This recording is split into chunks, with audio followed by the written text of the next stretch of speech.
Maintenant, on passe à la nouveauté au Moyen-Âge, comme expérience religieuse et poétique. Donc, nous aimons la nouveauté. Le Moyen-Âge, ce n'est pas nouveau.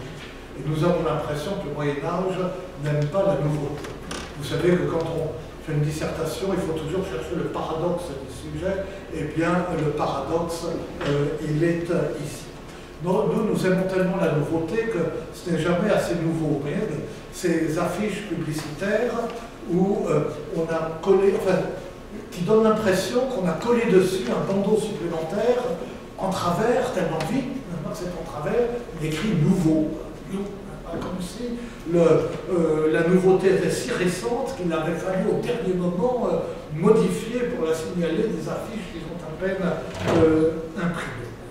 Et nous aimons la nouveauté parce que pour nous, la nouveauté est liée au progrès. Nous avons besoin de croire au progrès et nous en guettons les signes, nous en énumérons les manifestations et on ne peut pas mettre en doute le progrès.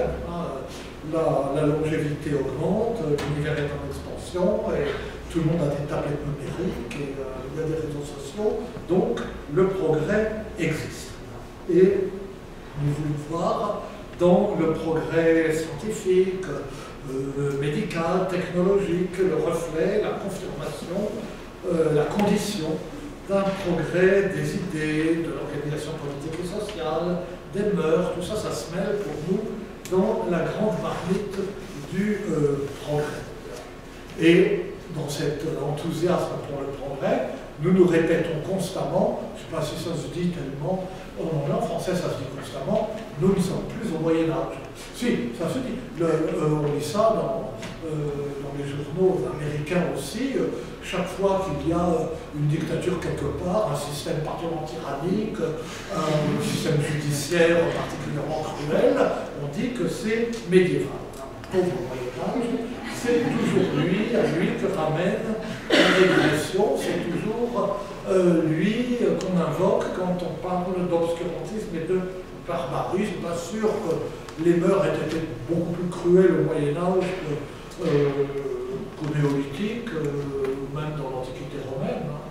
Mais enfin, le Moyen-Âge n'a que ce qu'il mérite. Est-ce qu'il croyait au progrès? Pas beaucoup. Est-ce qu'il aimait la nouveauté? Pas beaucoup. Donc, haro sur le Moyen-Âge. Mais est-ce que le Moyen-Âge n'aimait vraiment pas du tout la nouveauté? D'un côté, tout montre qu'il la déteste. D'un autre côté, tout montre qu'il la respecte et même qu'il la révère. Donc on peut soupçonner, et ce sera mon sujet, que ces catégories du nouveau et de l'ancien ne sont pas les nôtres. S'il condamne et s'il exalte tout à la fois la nouveauté, est-ce que ce n'est pas parce que cette nouveauté n'est pas exactement pour lui ce qu'elle est pour nous? Alors on dira que ça n'a pas d'importance et que ce que pensait le Moyen-Âge de la nouveauté nous importe peu, mais enfin nous sommes là tout de même pour en parler. Et en quoi l'idée de nouveauté est-elle différente au Moyen-Âge de ce qu'elle est aujourd'hui? Eh bien, parce que ce que le Moyen-Âge considère comme nouveau, c'est ce qui est permanent. Il y aura ce paradoxe et c'est quelque chose de très particulier. Ce n'est pas si particulier que cela, parce que pourquoi a-t-on inventé cette expression de Moyen-Âge? Elle apparaît, en fait, sous des formes à peu près analogues, âge moyen, âge médian, dès la deuxième moitié du XVIe siècle. Donc, dès ce moment-là, on a le sentiment qu'il y a une période intermédiaire entre l'Antiquité classique et le monde contemporain du XVIe siècle, qui est mieux que cette période intermédiaire. La question est de savoir quand commence ce mieux. Comment définit-on le Moyen-Âge à cette époque-là, d'ailleurs de la fin du XVIe siècle au XIXe siècle? On définit comme la période qui s'étend entre la chute de l'Empire romain et la renaissance des lettres. C'est l'expression qu'on emploie. C'est-à-dire que pour nous, la définition du Moyen-Âge est une définition, si on veut, politique. On dit en gros de la chute de l'Empire romain d'Occident à la chute de l'Empire romain d'Orient, de la prise de Rome par Alaric à la chute de Constantinople devant les Ottomans. Mais nous voyons que quand on a inventé l'expression, la définition était culturelle. La chute de l'Empire romain n'importait pas comme événement politique, moins comme événement politique que comme effondrement d'un type de culture. Et on a récupéré les choses au moment de la renaissance des lettres. Alors, constitue la renaissance des lettres, Pétrarque dit que la renaissance des lettres, c'est lui. C'est donc le XIVe siècle. Aujourd'hui, dans un pays comme la France, les nouveautés venues d'Italie sont venues plus tard, on dit que c'est le XVIe siècle, la Renaissance. Mais entre le XVIe et le XIXe siècle, il s'est trouvé des auteurs pour dire la Renaissance, c'est le XIIe siècle. C'est ce que nous appelons d'ailleurs la Renaissance du XIIe siècle. Et il s'est trouvé même jusqu'au XIXe siècle des auteurs pour dire la Renaissance, c'est la Renaissance carolingienne. Donc un Moyen-Âge très très court. Et cela montre que ce qui importe, c'est moins le contenu de cette Renaissance. Le Moyen-Âge a été un effort constant pour revenir à l'Antiquité, dont il avait le sentiment de s'éloigner et qu'il vénérait. Mais ce qui montre que ceux-là même qui ont défini le Moyen-Âge et condamné le Moyen-Âge au nom d'un progrès, voyaient ce progrès comme une renaissance, c'est-à-dire comme un retour à un état ancien qui était préférable. En ce sens, donc,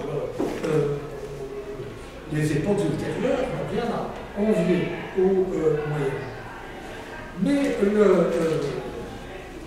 et la Renaissance, si fière d'être un âge nouveau, se fait la même idée que le Moyen-Âge de ce que sont la nouveauté, l'amélioration, la dégradation, le progrès. Pour la Renaissance comme pour le Moyen-Âge, est nouveau ce qui est ancien.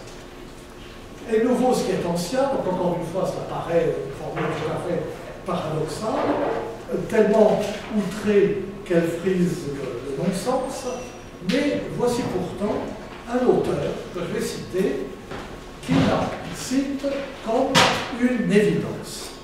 Et cet auteur, c'est Gerson, Georges Charlet de Gerson, grand Gerson, qui a été chancelier, des grands auteurs spirituels, moraux, théologiens, et qui a été chancelier politique même, et qui a été chancelier de l'Université de Paris à la charnière du XIVe et du XVe siècle, qui est mort, qui a vécu juste assez longtemps pour saluer l'arrivée de Jeanne d'Arc, mais qui est mort avant qu'elle soit brûlée, donc heureux. Et un personnage public de premier plan, théologien, prédicateur, auteur spirituel, moraliste, et qui a laissé une œuvre en latin et en français considérable, à la fois en volume et en importance. Et parmi cette œuvre, il y a plusieurs traités, en latin et en français, ce qu'il appelle les traités du chant du cœur, ou le canticordum au pèlerin, le chant du cœur du pèlerin. Et dans le canticordum au pèlerin, ça c'était le traité français, il expose en français sa doctrine du chant du cœur, qui est plus développée en latin dans le Tractatus de Canticis. Et ce traité traite, en fait pas très heureux, ce traité parle de la contemplation de Dieu sous la métaphore de la théorie musicale. Gerson fait dialoguer deux personnages allégoriques, cœur selet, cœur solitaire, entièrement tourné vers Dieu, et cœur mondain, attaché au plaisir de ce monde, mais que son interlocuteur, cœur selet, finira par convertir. Et tout est dit dans cet ouvrage en termes de musique, hein, donc il faudrait être Suzanne pour pouvoir le lire vraiment, là où il le comprendre, hein, ça me dépasse largement, il faut vraiment de solides connaissances de théorie musicale et d'harmonie. Et donc, tout est dit en termes de musique, et il place dans la bouche de Cœur solitaire un commentaire de l'incipit récurrent du psalmiste « Chantons au Seigneur un cantique nouveau », qui est le début de deux psaumes, 95 et 149, mais qu'on trouve aussi à l'intérieur de nombreux psaumes. C'est une formule très courante dans les psaumes. « Chantons au Seigneur un cantique nouveau ». Et comment commente-t-il cette formule? Je vous le lis d'abord en moyen français, c'est très facile, ça s'appelle à peine traduit, mais je lis les deux. Et pour que vous mesuriez bien sa formulation. Si est dit notre chant nouvelle, pour ce qu'il est des choses éternelles, qui tout adès sont nouvelles en pardurable éternité, nil novum sub sole, il n'y a rien de nouvel sous le soleil. Et notre chant est dit nouveau parce qu'il porte sur des choses éternelles qui sont toujours nouvelles dans l'éternité perdurable, nil novum sub sole, il n'est rien de nouveau sous le soleil. Et donc, Cœur Soleil donne comme une explication, parce que, donc il présente comme une évidence le fait que ce qui est éternel est toujours nouveau, alors que sous le soleil, dans notre monde, règne le changement, et comme c'est le changement qui règne, il n'y a rien de nouveau. Voilà le raisonnement. Et voilà ce qui lui paraît tout à fait clair et naturel. C'est pour lui plus qu'une explication, c'est une sorte d'évidence. Eh bien, il n'y a pas, je commence peut-être par la fin, mais d'ailleurs je reviendrai pour finir, mais il n'y a peut-être pas de meilleure illustration de ce que représente, aux yeux du Moyen-Âge, la notion de nouveauté. Est-ce que le Moyen-Âge, encore une fois, aime ce qui est nouveau? Est-ce qu'il l'accueille avec faveur? Est-ce qu'il crédite la nouveauté d'un préjugé favorable? Non. Vous savez, les francisans savent que connaissent le vers « Bon fut les siècles et le temps ancien lourd », le monde était bon autrefois, dans les temps anciens, et c'est le premier vers d'un des plus anciens poèmes français que nous connaissions, La vie de Saint-Alexis, au XIe siècle, le plus ancien poème important de la langue française. À peine né, la littérature romane déplore la décadence des temps. Et l'Église elle-même, l'Église qui conduit les hommes sur le chemin du salut, l'Église qui attend le retour du Christ dans la gloire, eh bien, l'Église décroît et s'amenuise. L'Église est comparable à la lune dans ses derniers quartiers, à la lune décroissante, et un recueil français de distinctionnaires, on dit, c'est-à-dire de courts textes scolastiques qui répondent à des questions de théologie spéculative morale, donc un recueil de distinctionnaires en français du XIIIe siècle, commence un de ces chapitres en disant « Par la lune est figurée Sainte Église ». Pourquoi? Parce que la lune décroît, comme l'Église. Donc l'Église qui attend autour du Christ décroît. Et le seul progrès envisageable, c'est la restauration d'un ordre ancien, aboli à tort, dont le modèle est l'ordre parfait de la création, troublé par la révolte des anges et par la faute originelle de l'homme, et la faute originelle effacée par la rédemption, la révolte des anges appelée à être définitivement réduite à la fin des temps. Ce qu'on attend, c'est un retour, le retour du Christ, le retour à l'état paradisiaque, et c'est en ce sens que l'idée même de Renaissance est une idée médiévale et une idée qui non seulement correspond à l'aspiration d'un retour à l'Antiquité, mais correspond à une interprétation médiévale du christianisme lui-même, qui aujourd'hui est interprétée tout à fait différemment. C'est le contraire de Teilhard de Chardin, si vous voulez. Et ce n'est pas seulement dans l'ordre religieux et dans l'ordre de la pensée eschatologique que l'amélioration ne peut être perçue autrement que comme une restauration. Même dans la littérature, regardez les romans de chevalerie, les romans de la table ronde. Le jeune héros va vers son destin, il affronte des aventures, on a l'impression, nous, que c'est toujours nouveau et qu'il va vers un progrès personnel. C'est vrai, dans un sens. Mais quelle est l'aventure type? L'aventure type, c'est de mettre fin à une mauvaise coutume. Dans un château, il y a une mauvaise coutume. Alors le chevalier arrive, il est vainqueur, il met fin à la mauvaise coutume. Et à ce moment-là, on s'aperçoit toujours que la mauvaise coutume est une coutume récente. Et que la mauvaise coutume est venue prendre la place, usurper la place d'un ordre ancien que le chevalier, par sa victoire, restaure. L'abolition de la mauvaise coutume restaure un ordre antérieur. Et c'est la même chose dans l'ordre de la composition littéraire. Dans l'univers de l'écrit, le Moyen-Âge se règle sur un double modèle, les lettres antiques et l'écriture sainte. Dans les deux cas, ce modèle est ancien, et dans les deux cas, le point final y a été mis depuis longtemps.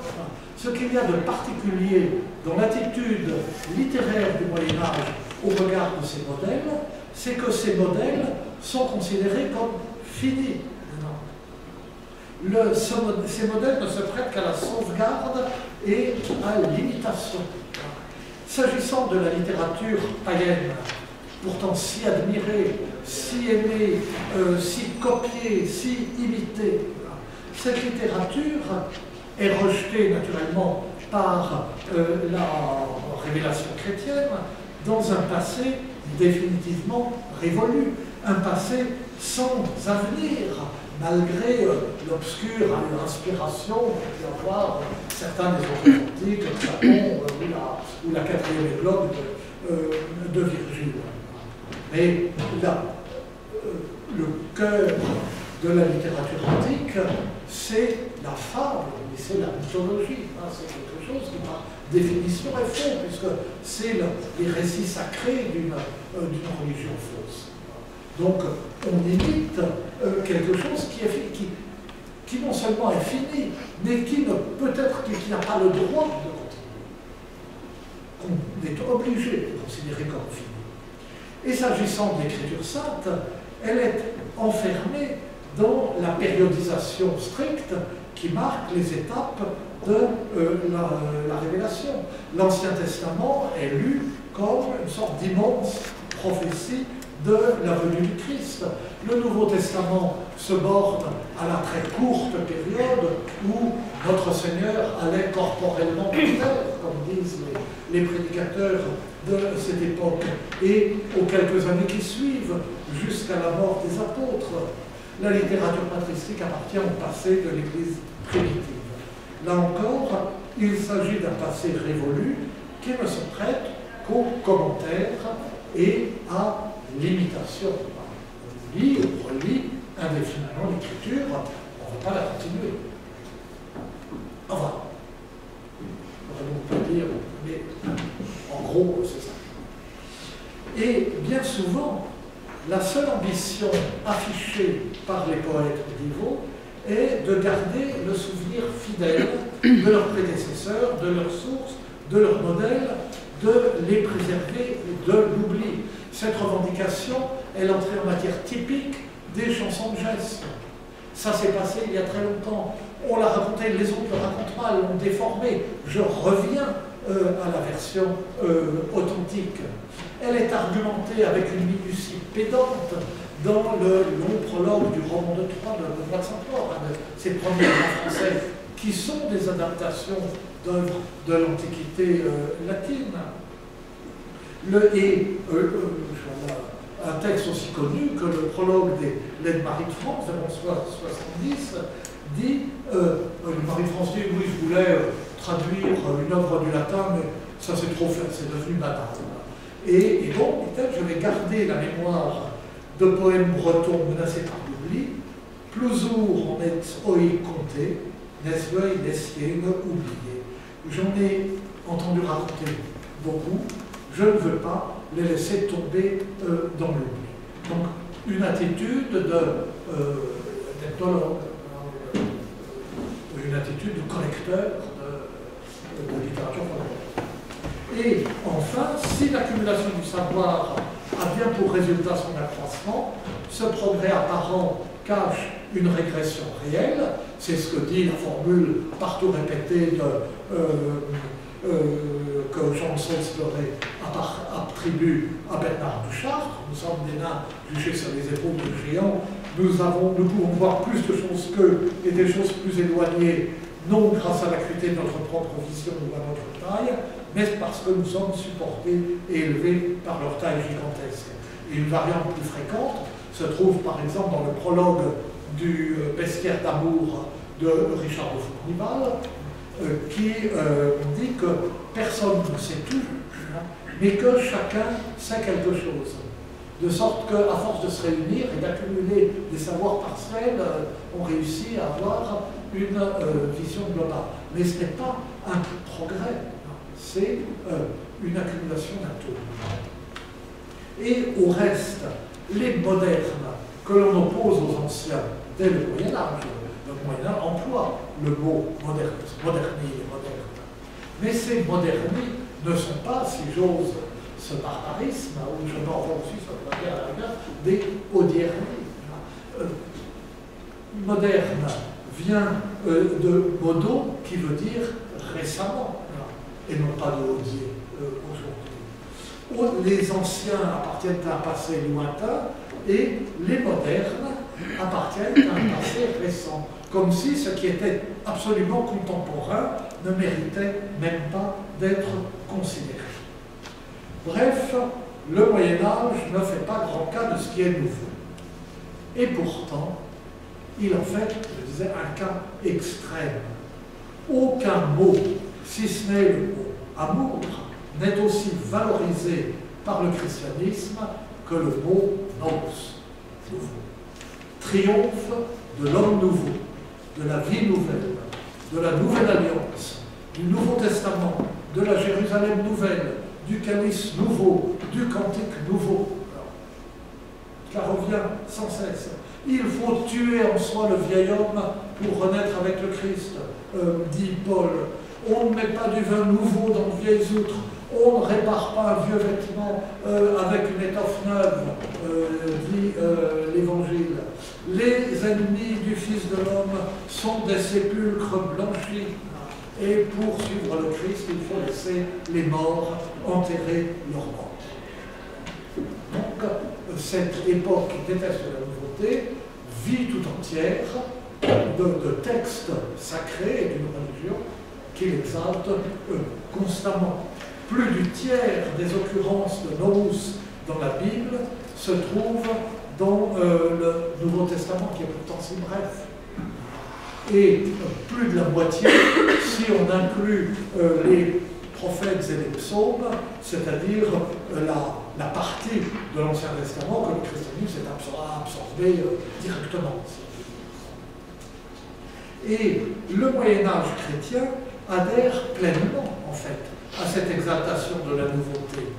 Et anticum documentum novoce dat ritui, et que l'enseignement ancien s'efface devant le rite nouveau, proclame saint Thomas d'Aquin, à la fin du Pangelingua, ce célèbre poème repris par la liturgie, et au début de l'avant-dernière strophe, les deux dernières strophes du Pangelingua ayant été isolées par la liturgie catholique pour en faire un de ses cantiques les plus connus, le Tantum Ergo.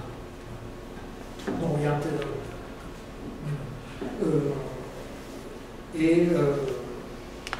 non, c'est le quatrième vers, Tantum Documentum, Novoce dat Ritui, enfin le quatrième vers de la strophe. Tantum Ergo Sacramentum Veneremur Cernui, et non, c'est le troisième, Tantum Documentum, Novoce dat Ritui, c'est le troisième et le quatrième. Voilà, je suis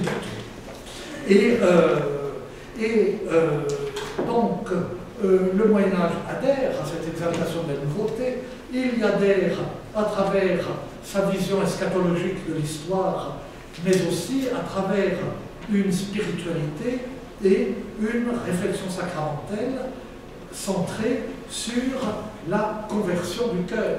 Mais en Monseigneur, un cœur nouveau. Et toute la grande réflexion sur la pénitence du milieu du XIe siècle qui aboutit en 1215 au canon du Concile de Latran qui rend obligatoire la confession individuelle une fois par an. Là, toute cette grande réflexion sur la pénitence est une réflexion sur cette conversion et sur cette nouveauté que doit apporter le sacrement de pénitence.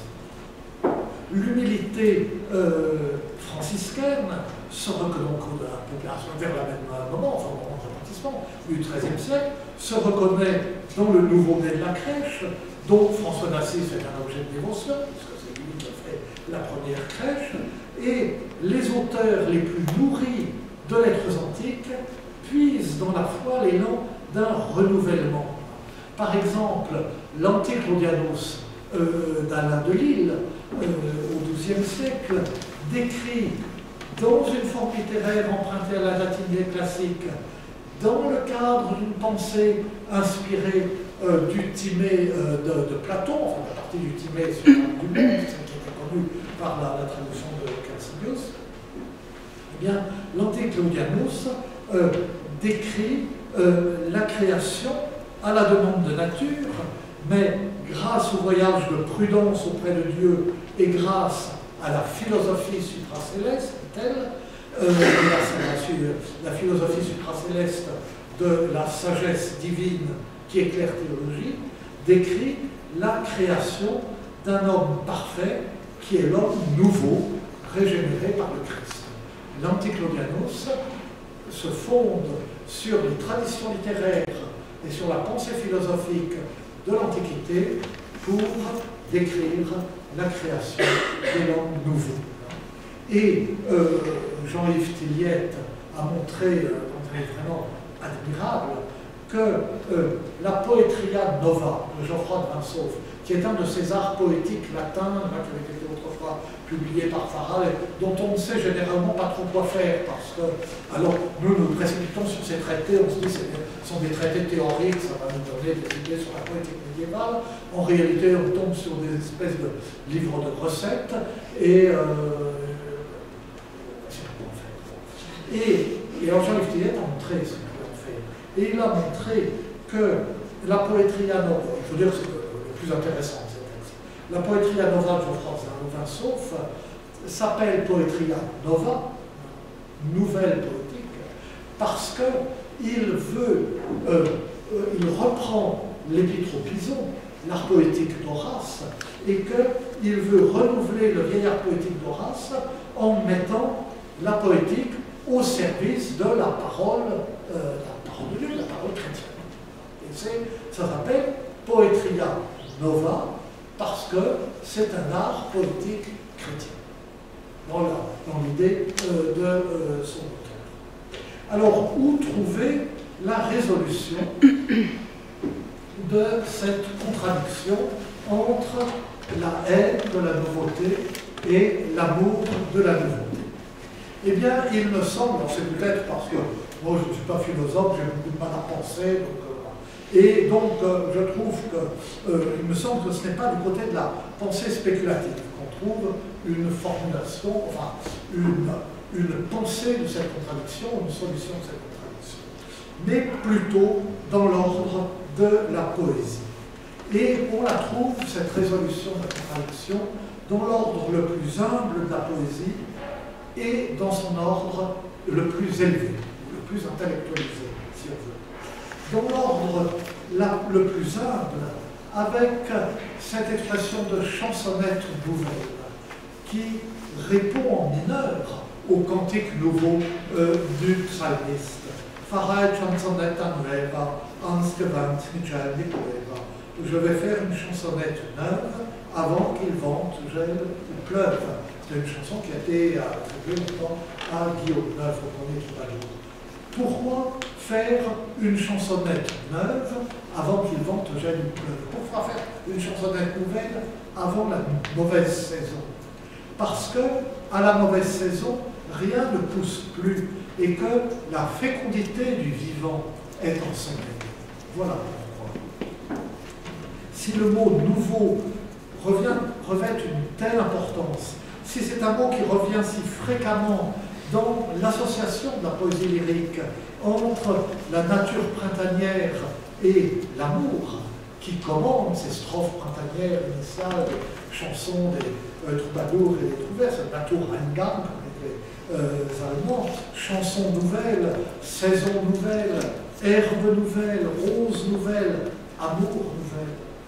Eh bien, c'est parce que ce mot ne désigne pas essentiellement dans ce contexte, ce mot nouveau ne désigne pas essentiellement dans un tel contexte ce qui est récent par opposition à ce qui est ancien, mais bien plutôt ce qui est frais, ce qui est vivant, ce qui a la présence impérieuse, immédiate du vivant par opposition à ce qui est desséché, à ce qui est mort ou à ce qui est artificiellement conservé. Et on le voit dans les strophes hivernales, qui sont le pendant inversé, la version paradoxale et piquante de la strophe printanière qui associe l'amour au renouveau de la nature. Le paradoxe de la strophe hivernale, donc il fait froid, la neige couvre la terre, etc., mais moi j'ai chaud le cœur.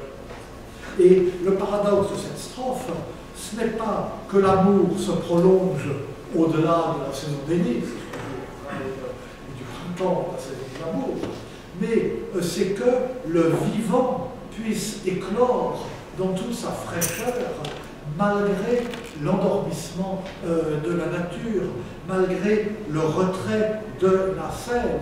C'est que la fleur inverse du givre, comme dit Rimbaud d'Orange, Troubadour, puisse avoir de brillantes couleurs et apporter la chaleur de la vie et non le froid mortifère. C'est non pas le prolongement d'un amour au-delà du printemps, mais c'est la vie et la fécondité au cœur de l'hiver.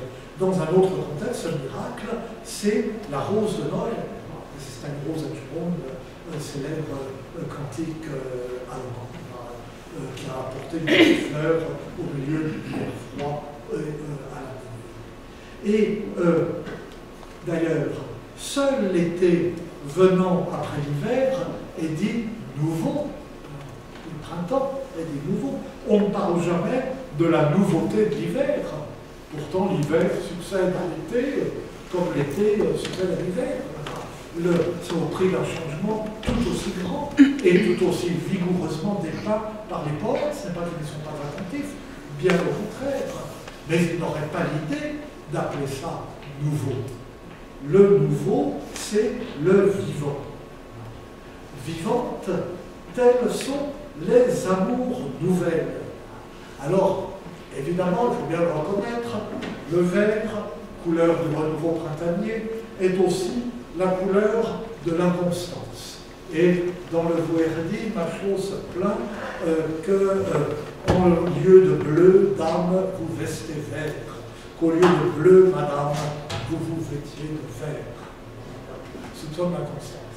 Pourtant, l'expression si visuelle au Moyen-Âge d'amour nouvelle ne renvoie pas toujours à l'inconstance. Et même, n'y renvoie pas essentiellement. Il renvoie rarement, à vrai dire, n'est pas employé. On emploie d'autres expressions pour désigner l'inconstance. Elle ne signifie pas qu'un amour chasse l'autre. Elle n'est pas le Neue Liebe, Neues Leben de Goethe. Elle n'est pas le toast cynique que nous portions dans la jeunesse à nos amours, qu'ils soient nombreux et courts. Et c'est pas du tout ça. Avec une faute de français, d'ailleurs, parce que amour est féminin au pluriel. En français, en ancien français, parenthèse, amour est féminin aussi au singulier, ce qui rend très difficile la traduction des poètes de cette époque parce qu'ils cultivent une ambiguïté, ils disent elle, et ils cultivent l'ambiguïté entre l'amour et la femme aimée. Ça permet des jeux à la fois de discrétion, d'approche, toutes sortes de subtilités qu'on ne peut pas rendre, à moins, c'est ce que j'ai fait dans mon livre, un livre sur les troubadours que j'ai publié, en traduisant, j'ai gardé Amour au féminin, même en français moderne, parce que voilà, il ne faut pas que ce soit très choquant. Si on faisait 50 fautes de français, ça irait. Et bon, donc, les amours nouvelles, ça ne désigne pas l'inconstance. L'expression revendique encore une fois bien davantage la conscience entière et vivante d'un amour vivant, d'un amour qui peut s'étendre dans la durée, qui peut être ancien, qui peut durer depuis longtemps, mais qui est doué d'une fraîcheur sans cesse renouvelée, qui est perpétuellement comme au premier jour. Lorsque, dans une chanson du XIIIe siècle, une jeune fille déclare avec cette sorte d'impudeur innocente, ces chansons de femmes, les mamelettes me poignent, je ferai nouvel ami, mes petits seins me piquent, me font mal, je vais faire un nouvel ami. Elle ne veut pas dire qu'elle veut changer d'ami, mais simplement qu'elle va prendre un ami, qu'elle a besoin de la présence d'un ami pour apaiser son désir. Elle veut un amour réel, un amour vivant, c'est ça la nouveauté.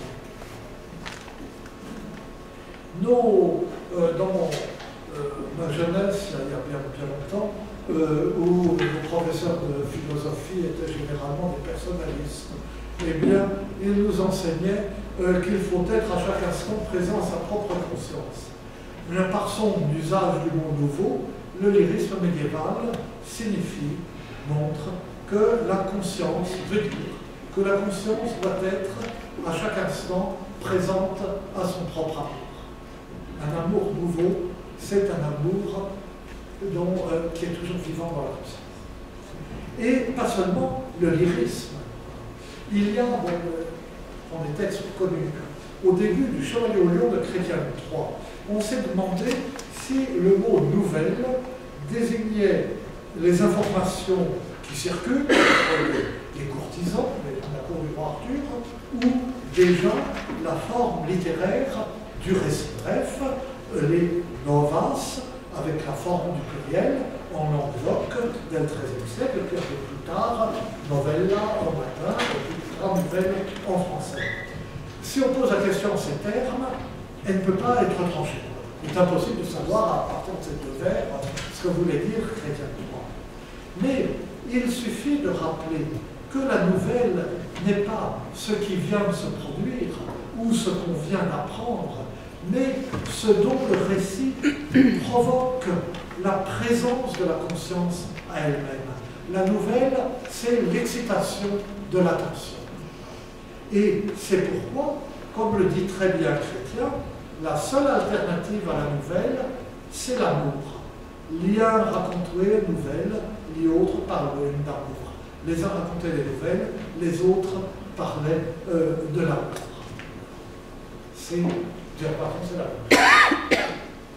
Et je m'élève encore d'un degré au-dessus de la simplicité des chansons d'amour. Lorsque, à la fin du roman de la Rose, de Jean Demain, Nature se plaint de l'ingratitude de l'homme. Elle énumère tous les avantages dont il dispose. Alors, Nature devrait lui être l'homme devrait lui être reconnaissant à elle, Nature. Il est à l'image de son Créateur. Il possède l'être et la vie. Il tient de la bête et de l'ange. Il tient, on va obtenir de la bête, dans l'esprit de Jean Demain, présente aussi quelques avantages. On va faire un. Il est l'image de son Créateur, il possède la vie, il tient de la bête et de l'ange, et elle conclut ainsi: que vos puis-je plus recenser? Il a quand que l'on peut être pensé, c'est un petit monde nouveau. À quoi bon poursuivre cette énumération? Il a tout ce qu'on peut imaginer. C'est un petit monde nouveau. Que veut dire nouveau? En disant, quand elle dit c'est un petit monde nouveau, alors, on sait bien que l'homme est en effet considéré par la pensée pythagoricienne comme un petit monde, un microcosme qui reflète le macrocosme, c'est-à-dire l'univers, qui contient, lui, tous les éléments du macrocosme. Mais est-ce que Jean Demain, en disant que c'est un petit monde, donc un microcosme nouveau, veut dire que le microcosme qu'est l'homme est plus récent que le macrocosme. C'est vrai, mais pas de beaucoup. Dieu a créé l'homme le 6e jour, alors effectivement, l'homme est nouveau de 5 jours par rapport au macrocosme. C'est quand même pas beaucoup depuis le temps que ça dure. Je ne crois pas que ce soit ça qu'il veut dire. Si l'homme est un petit monde nouveau, c'est bien plutôt que l'univers est renouvelé en chaque homme, que l'existence de chaque homme et la conscience qu'il a de son existence lui donnent une présence toujours nouvelle, une actualité, une immédiateté perpétuelle. Et où est, dès lors, la contradiction de l'ancien et du nouveau, si le nouveau est la présence vivante de la conscience? Et si la chanson d'amour peut être dite nouvelle, parce que l'amour qu'elle célèbre est aussi pleinement, aussi immédiatement, aussi constamment vivant que le jaillissement de la nature printanière, si le microcosme qu'est l'homme, si ce microcosme qu'est l'homme est nouveau parce que la vie et la conscience lui donnent une actualité perpétuelle, si nature dans l'Anticlodianus d'Alain de Lille, qui inspire explicitement Jean Demain, qui le démarque par moment, si nature dans l'Anticlodianus peut œuvrer à la création d'un homme nouveau grâce au souffle de la sagesse divine et immuable, combien le chant qui s'élève du cœur vers Dieu méritera-t-il, plus qu'un poème érotique, d'être appelé nouveau, puisque Dieu est la source de toute vie et de toute conscience, qu'il est la vie même, perpétuelle, éternelle, constamment présente à elle-même, constamment renouvelée, puisqu'il est la fraîcheur même de la vie. Et nous voilà ramenés à la citation de Gerson que je faisais en commençant, et qui nous intriguait, en commençant.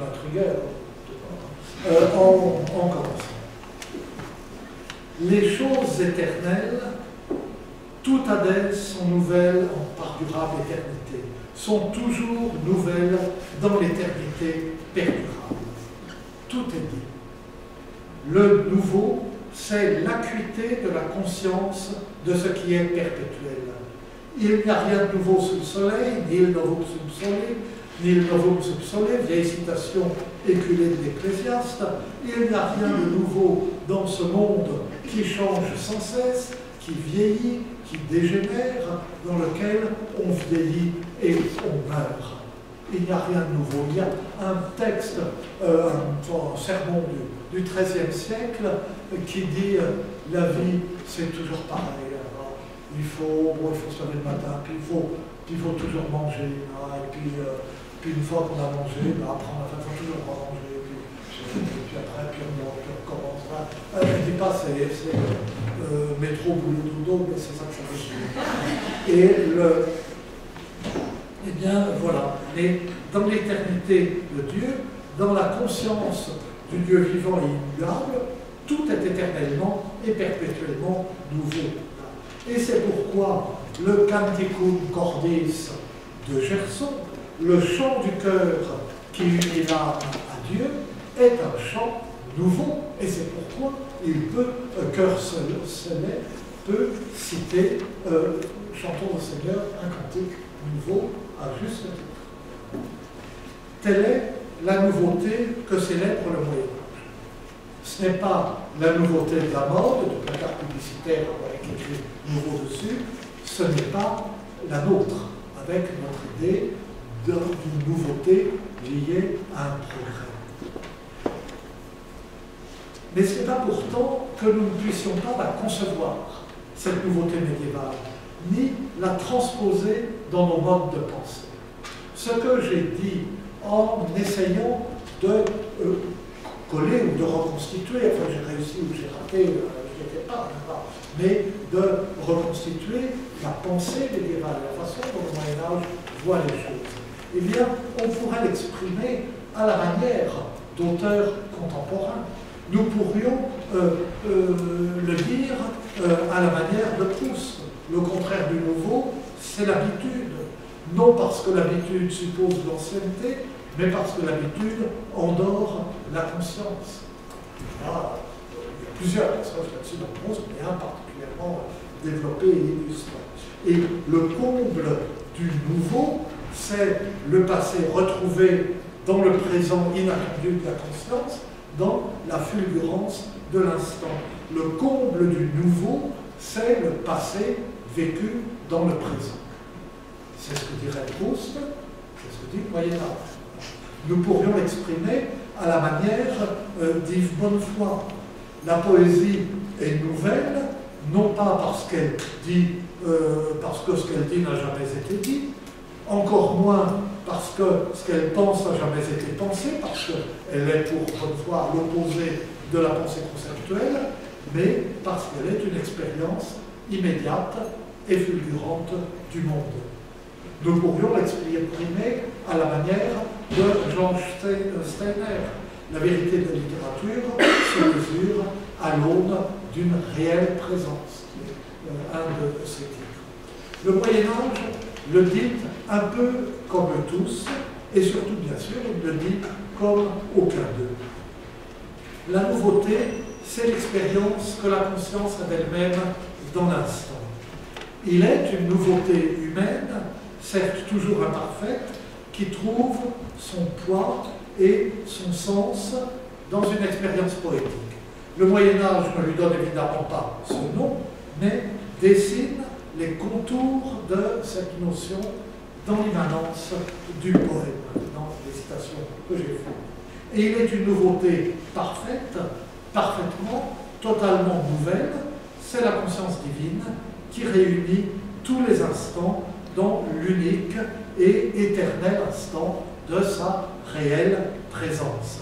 Et c'est finalement ce que dit saint Augustin quand il définit, dans la passage célèbre, la beauté de Dieu comme si ancienne et si nouvelle. Cette beauté si ancienne et si nouvelle qu'il regrette d'avoir aimé si tard. Alors qu'elle était là, ancienne et nouvelle, Sero te amavi, tutto tamantiqua, amawa, Sero te amavi. Je t'ai aimé bien tard, beauté si antique et si neuve, je t'ai aimé bien tard. C'est la conscience divine qui est toujours nouvelle et qui génère toute nouveauté dans son immuable stabilité. Et c'est bien cette façon de générer toute nouveauté dans la stabilité, sans jamais changer soi-même, c'est ce que dit, et je termine là-dessus, le passage le plus fameux de la consolation de philosophie de Boès, dont l'influence sur le Moyen-Âge a été si grande, mais sur tous, stabilisque manens, dans puncta boeri, toi qui, toujours immobile, permet que toutes choses se meuvent. Je vous remercie.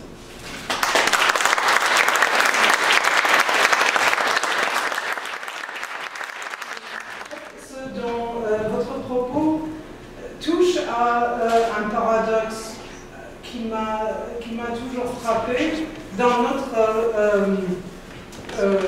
comme vous l'avez si bien dit au début, bon, nous sommes, tout le monde sait que nous sommes, notre culture est depuis longtemps obsédée par la nouveauté. Bon, ça va avec le capitalisme qui implique un renouvellement nécessairement continuel, etc. Mais j'ai toujours été frappée par deux choses. D'un côté, en disant, parce que nous sommes très classiques ici à Columbia, on est la façon de savoir, et bon, donc, ayant enseigné Homère et Ovide, par exemple, dans le cadre de notre Literature Humanities Core Curriculum, j'ai été frappée par le fait que dès Homère et Hésiode, par exemple, il y a déjà ce mythe de l'âge d'or. Et donc, tout était mieux avant. Il y a Nestor qui dit que, bon, oui, bon, des gens genre Achille, etc., c'est des petites crevettes à côté des glorieux héros de mon temps, etc. Et puis Ovide, bon, littéralement, mon âge d'or. Donc, peut-être qu'il n'y a que de permanent que l'idée que tout était mieux avant, mais de nos jours, nous avons simultanément, et c'est sans autre chose qui m'a toujours frappé, nous avons coexistent dans notre culture de manière paradoxale l'idée que tout était mieux avant, tout de même, mais que, enfin, souvent, très souvent, ce sont les mêmes gens qui prêchent le culte du progrès, qui estiment en même temps que c'était mieux avant, et donc, je ne sais pas. Oui, c'est vrai, vous avez tout à fait raison. Nous vivons, hélas, de contradictions, mais pour Ovide, si vous me permettez, remarque, Ovide, d'abord, Ovide a eu le succès qu'on sait au Moyen-Âge, non seulement un succès de scandale, ce maître d'immoralité comme Guillaume de Saint-Thierry, mais en même temps, on l'a moralisé.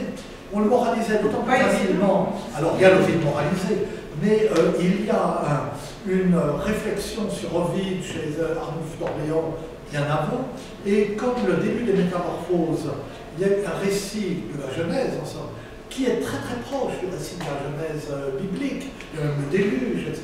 Donc, il était assez facile de prêter une inspiration à Ovide. Et en relation à ce que je disais, j'aurais pu citer Arnulf d'Orléans dit, bon, c'est pour se donner un prétexte pour pouvoir commenter Ovide. Il dit Ovide est très édifiant parce que son livre s'appelle Les Métamorphoses et il montre donc la stabilité des choses dans ce bas monde. Et donc si on le lit en pensant à la stabilité de Dieu, alors c'est extrêmement édifiant. Je ne dirais pas ça. Et deuxième remarque, vous me faites un immense plaisir en rappelant que ici, dans ce département, on étudie Hésiode, Homère et Ovide, et je l'utilise. En ce moment, il y a une réforme du collège qui se prépare, enfin du collège au sens français, qui se prépare en France, qui réduit encore, semble-t-il, la place des langues anciennes dans le cursus. Donc j'ai écrit dans le point qui paraîtra demain matin un petit texte, non pas vraiment sur la réforme du collège, mais sur la défense des langues anciennes. Et comme, oui, je suis non seulement membre de l'Institut, mais je suis secrétaire perpétuel. Et alors, j'ai protesté il y a la semaine dernière, parce que pour cette réforme, on ne m'a pas consulté. Or, quand on veut une réforme du même type sur des disciplines scientifiques, on consulte toujours l'Académie des sciences.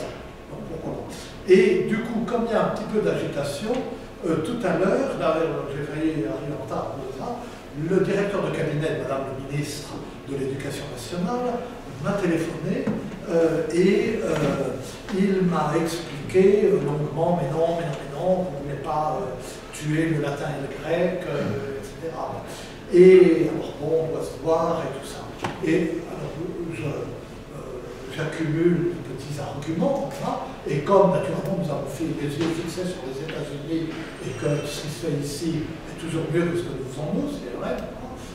Un de mes arguments, c'est que les départements de classique sont florissants dans les universités américaines, c'est parfaitement vrai par rapport à ce qui se passe en France, et que dans les départements de français, on se fonde sur la littérature antique et on l'utilise beaucoup plus qu'on a tendance à le faire en France. C'est vrai ou c'est pas vrai, mais on utiliserait la raison.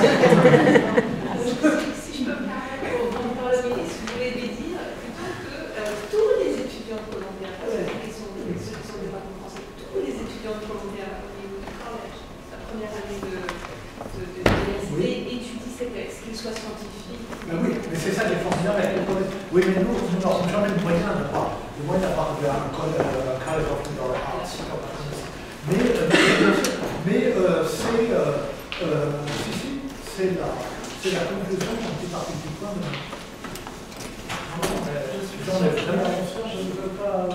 Non, mais je suis désolé, je parle trop pour parler de moi pour dire les choses.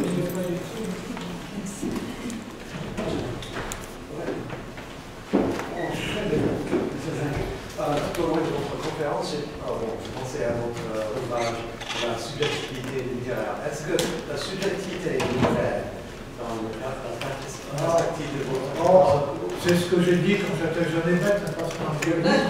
Mais non, enfin, si, et, non, le livre n'était pas stupide, mais ce qui, ce n'est pas quelque, comment dire, cette émergence d'une façon nouvelle de parler de soi n'est pas sentie comme une nouveauté et cultivée comme une nouveauté, mais elle correspond tout de même à l'idée de nouveauté telle que j'ai essayé de la définir, en ce sens que c'est étroitement lié à ce retour sur soi-même, hein, et qui a été favorisé à la même époque par cette réinhabitance qu'on parlait, cet entraînement à l'examen de conscience, qui est tout ce mouvement qui a eu des conséquences purement littéraire, en somme, considérable.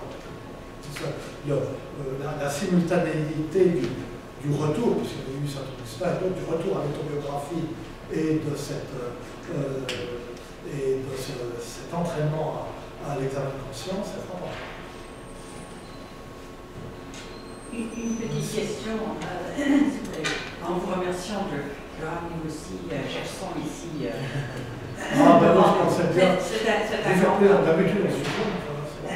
Mais est-ce que je pourrais t'inviter à commenter un peu Jean Renard, le début de l'autre roman de la Rose, où il parle de la nouveauté de ces moyens. Je veux bien l'entendre.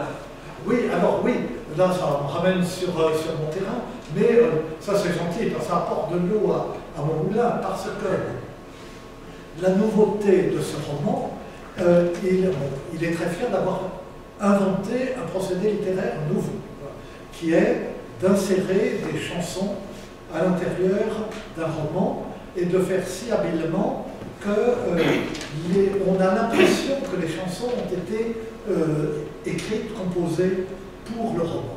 Et elles s'adaptent, elles sont adaptées aux personnages qui les chantent. Et lorsqu'il dit, alors ça a tourné, lorsqu'il dit c'est tellement bien fait qu'on a l'impression qu'elles ont été inventées, ça veut dire qu'elles n'ont pas été inventées pour le roman. Et de fait, beaucoup sont connus d'autre part et sont contenus aussi dans d'autres manuscrits. De sorte que la nouveauté, bon, elle est bien un procédé qui n'avait pas été utilisé avant lui, et encore on pourrait chipoter, les prosimètres, et ça. Mais surtout, ce dont il est fier, c'est que la chanson est comme actualisée. La chanson est rendue vivante, et elle rend vivant le personnage parce qu'elle est adaptée à ce personnage, elle fait comprendre le personnage, on comprend ce que ressent le personnage à travers la chanson qu'il chante. De sorte qu'effectivement, j'aurais pu utiliser Jean Renard comme exemple dans mon développement. Merci. Merci. Je connais le recueil Les 100 nouvelles, mais quand est-ce que le mot nouvelle est entré dans le lexique français comme genre littéraire? Alors, au XVe siècle, avec enfin, en gros, c'est vraiment très très schématique ce que je dis, mais le récit court au XIIIe siècle, c'est ce qui se définit soi-même comme famille, fablelle, enfin bon. Et puis, il y a toutes sortes de formes de récits brefs en latin, etc. Et le mot nouvelle apparaissait sous la forme novas en Languedoc au XIIIe siècle pour désigner des récits brefs en vers avec une sorte de moralité amoureuse, des questions de casuistique amoureuse qui sont traitées à travers un récit. Donc, plus au sud, ça existait sur la forme novas, et puis en Italie, au XIVe siècle, apparaît le mot novella pour désigner des récits, alors là, qui peuvent être en vers ou en prose, des récits en latin comme ceux du Paul, et qui sont ce que nous appelons des nouvelles. Et les nouvelles des 100 nouvelles sont sur le modèle, sont écrites sur le modèle de la nouvelle italienne, d'où le jeu de mots nouvelle, mais reprennent, pour certains d'entre elles, parce que c'est les mêmes histoires qui s'écrivent partout, reprennent des thèmes de Fabio qu'on va traiter là. Mais il y a un détour par l'Italie.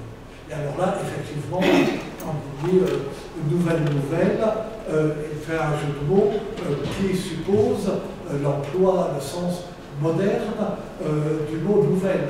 Mais pour que le jeu de mots porte, il faut que les deux emplois de mots ne soient pas totalement synonymes. Ce qui me ramène quand même à mon propre. De même que dans la prosodie médiévale, il y a des rimes du même au même, mais généralement, on s'arrange pour que l'homonymie, ce sont des homonymes, mais ce n'est pas exactement le même mot. Par exemple, une forme verbale et un adjectif qui soit des choses comme ça. Oui, une petite question. Pour ce qui est de la nouveauté, n'est-ce pas, il y a par exemple, les changements de style, par le remplacement de l'assonance par des chansons de gestes rimés ou style dans les vêtements, n'est-ce pas? Oui. Donc, visiblement, il y a des changements, des développements. Comment est-ce qu'on les comprenait ou concevait? Parce qu'on ne peut pas empêcher la mode d'être la mode.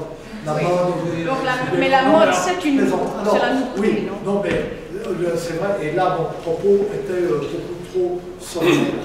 Mais, par exemple, pour le passage de l'assonance à la rime, ou du décasyllabe à l'alexandre, pour les chansons de gestes, on a l'impression, effectivement, qu'il y a une évolution continue.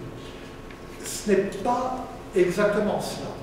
D'abord, dès les premières chansons de gestes, il y a une tentation, si on peut dire, de la rime et une tentation d'alexandrin.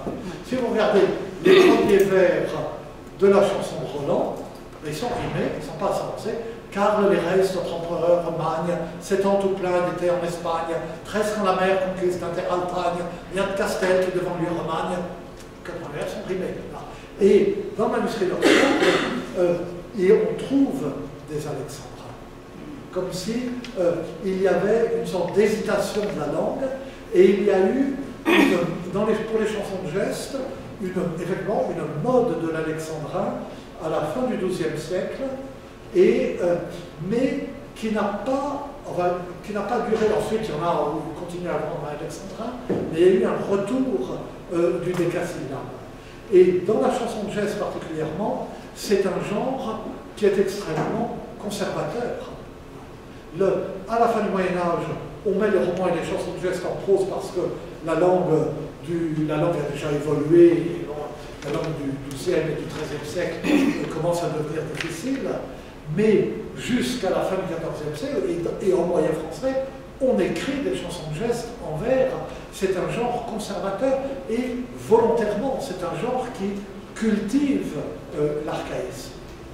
Et le fait que, alors que tout le reste est en rime, on conserve encore l'assonance en tombant dans la rime très souvent, je le sens je le sens comme un effort volontaire pour garder quelque chose d'un peu âpre, quelque chose à l'ancienne mode, quelque chose comme la chanson d'Alceste face au sonnet d'Oronte dans les chansons de gestes. Mais je me trompe peut-être, je dis comme ça.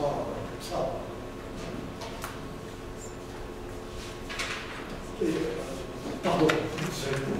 Le livre d'Alain de Libera, Pensée au Moyen-Âge, oui. signale tout un aspect subversif et caché de la philosophie dans cette époque. Vous n'avez pas pu parler. Non, alors je ne vais pas parler.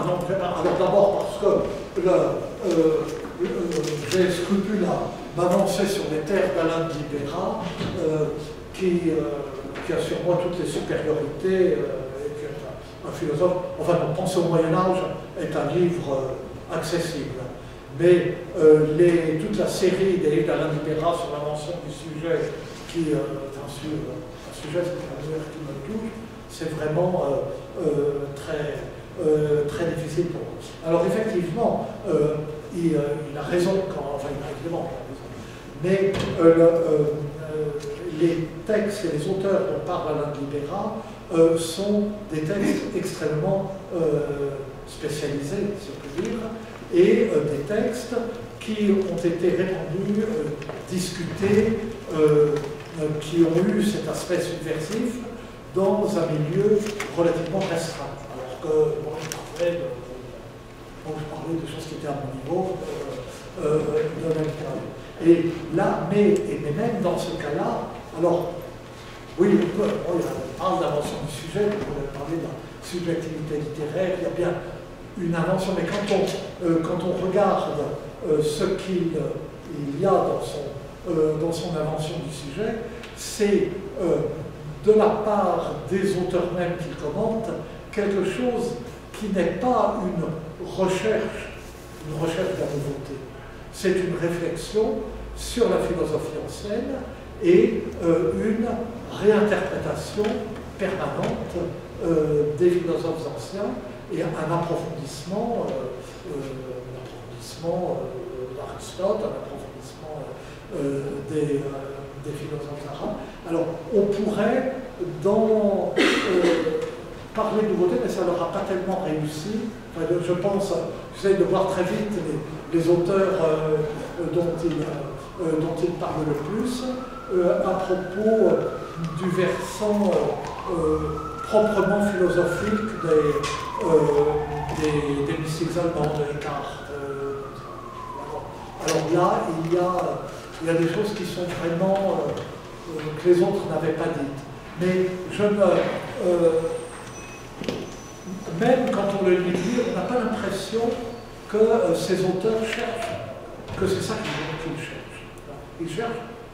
Ils cherchent une vérité. Ce sont des logiciens, où Alain de Libera lui-même, qui est essentiellement un logicien, traite les problèmes philosophiques à travers la logique.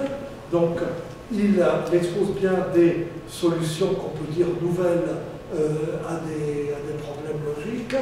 Il y a Bellard, où il joue l'accord, je dois dire des bêtises. Mais enfin, ils n'ont pas la même attitude vis-à-vis de leur objet qu'un philosophe moderne vis-à-vis de ses prédécesseurs. L'attitude vis-à-vis des prédécesseurs n'est pas la même, chez ces autres. Me semble-t-il. Il faudrait demander à Alain de Libera lui-même, encore une fois, il a toutes les supériorités chez moi, et en particulier d'avoir un répertoire de chansons yéyé des années 60 extraordinaires qui sont admirables. Alors là, je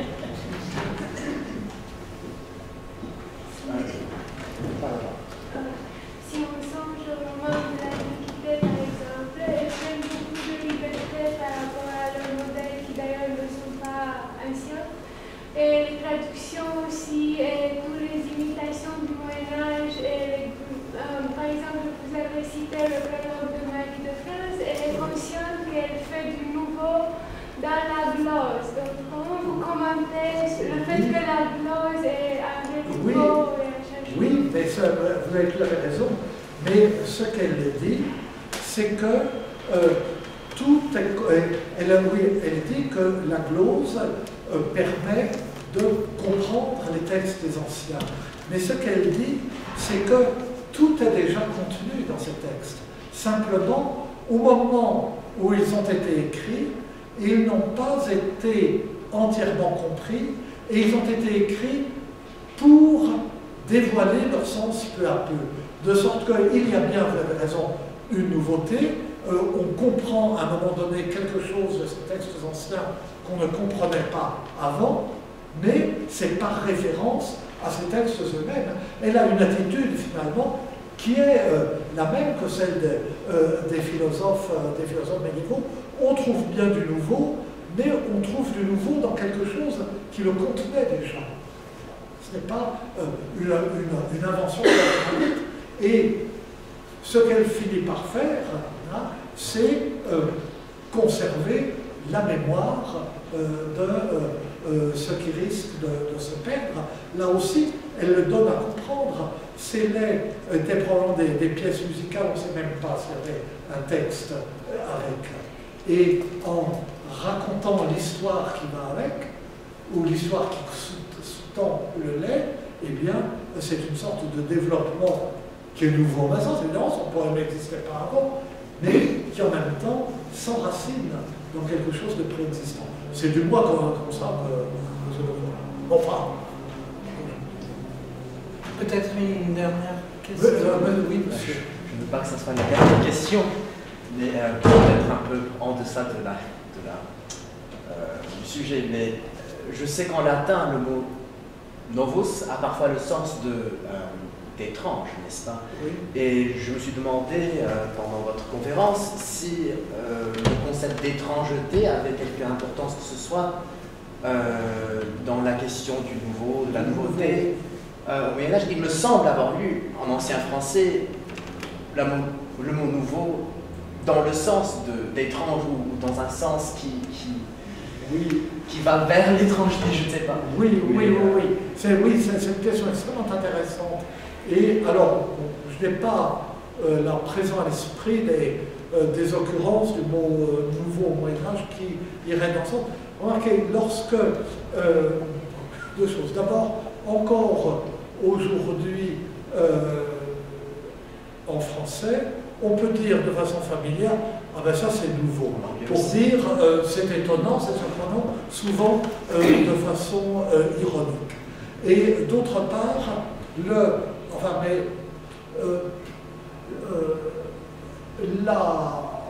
je suppose que l'idée de nouveauté au Moyen-Âge est aussi liée à l'idée qu'on se fait de la nature et de ses lois, en rapport avec l'idée d'étrangeté. Pour nous, nous savons exactement ce à quoi nous nous attendons et ce que sont les lois de la nature. Donc, nous avons des catégories tranchées. Non seulement le Moyen-Âge ne sait pas exactement où s'arrêtent, ou quelles sont les lois de la nature, donc, d'ailleurs, de façon différente, c'est pourquoi le merveilleux de la littérature du Moyen-Âge est souvent pour nous décevant, parce qu'il ne le considère pas vraiment comme du merveilleux. C'est une sorte de prolongement naturel inhabituel, étrange. Et derrière tout cela, il y a l'idée qui est admise par le Moyen-Âge, qui est l'idée de Saint-Augustin, justement, que comme Dieu est tout-puissant et omniscient, il a prévu tous les effets, toutes les causes et tous les effets. Donc absolument tout peut se produire. Mais pour ne pas nous rendre fous, et que nous y retrouvions un petit peu dans un monde un peu familier, il a fait en sorte que, normalement, soient toujours les mêmes causes et toujours les mêmes effets qui se reproduisent. Et cette habitude, c'est ce que nous appelons les lois de la nature, enfin ce que nous pourrions appeler comme ça. Mais rien n'interdit que de temps en temps, le novus, justement, qui apparaisse, qui est étrange, parce que Dieu fait jouer une cause entraînant un effet qui ne fait pas jouer d'habitude. Et dans la démonstration de Saint-Augustin, c'est comme cela qu'il rencontre du miracle. En fait, tout est naturel, puisque tout est dans la nature créée par Dieu, mais quand se produit un effet d'une cause inhabituelle, nous appelons ça un miracle. Et je situerai de ce côté-là ce qui novus. Mais j'ai du mal parce que c'est une question difficile. Merci beaucoup.